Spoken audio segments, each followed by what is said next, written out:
What's going on YouTube? It's Tahir here, back today with another video, and today I'm going to be talking to you guys about 3 to 5 income skills that you need to be able to really do well financially in terms of your personal life. So, and that could be whether it's for social media or whether it's for your professional career.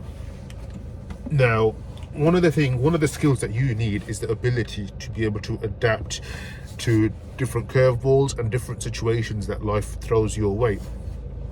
As an example, a couple of years ago in my actual job, the company were going through a restructure where some of the colleagues had to take redundancy, and some of the colleagues, based on selection criteria, were allowed to keep their jobs. Now, that was a very daunting time for myself and for a lot of my fellow co-workers.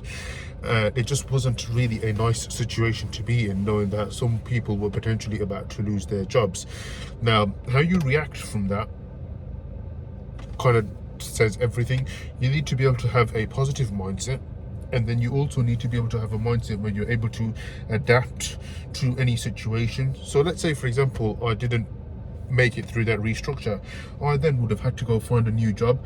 If I had a negative attitude, a negative personality, it would have been very hard for me to go get another job. But because I had a positive mindset, or I have a positive mindset, it wouldn't have been that difficult, because in the back of my head I'm always thinking, it's life, shit happens, and that is why we are on this earth. We're meant to go through tests and whatever it is, ultimately for our own personal benefit and to enable us to grow.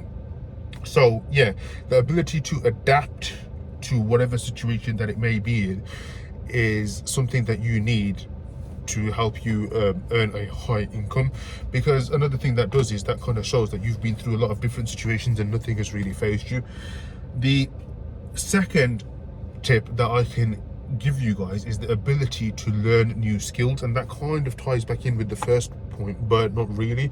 So in the job that I'm currently in, I'm trying to expand my skill set. I'm trying to learn as many different departments as I can to make myself an attractive candidate for the future. So if we ever get into a situation where redundancy or restructure happens, I'm actually one of the more attractive candidates out there for the employer to look at. Now, this is so beneficial because let's say hypothetically you don't make the cut and you actually do end up getting made redundant. Well, at least on the back of that, you've learned some really valuable skills to be able to take with you to your next job, and you will be able to get a job very quickly, especially if you have a very broad skill set. Whereas let's say you're somebody that's been stuck in 2 or 3 departments at most over a very long period of time, well, you are not going to be able to, or you will have a very difficult time getting the attention of another employer to be able to hire you. Now, again, it all comes down to your skill set and what you've learned in the time that you've been with an employer, and overall for the duration of your career. What I always say is learn as much as you can whilst you can, because you don't know when you will ever get that opportunity next time. The next thing that I can suggest is to be able to get on with others and stop complaining and being a little bitch. There's a lot of people in this modern world that are very sensitive, and they're very sensitive to very little things. You will be surprised what goes on, not just in the workplace but just in general, and that is something that is not really an attractive personality. I know for myself personally, if someone complains, I don't really like it. I might listen to them and I might try and understand what their frustrations are, but if someone's constantly nagging and complaining about the same thing over and over and over, it's not really good. If anything, it makes the person complaining look bad, and that is something that you should never strive to do.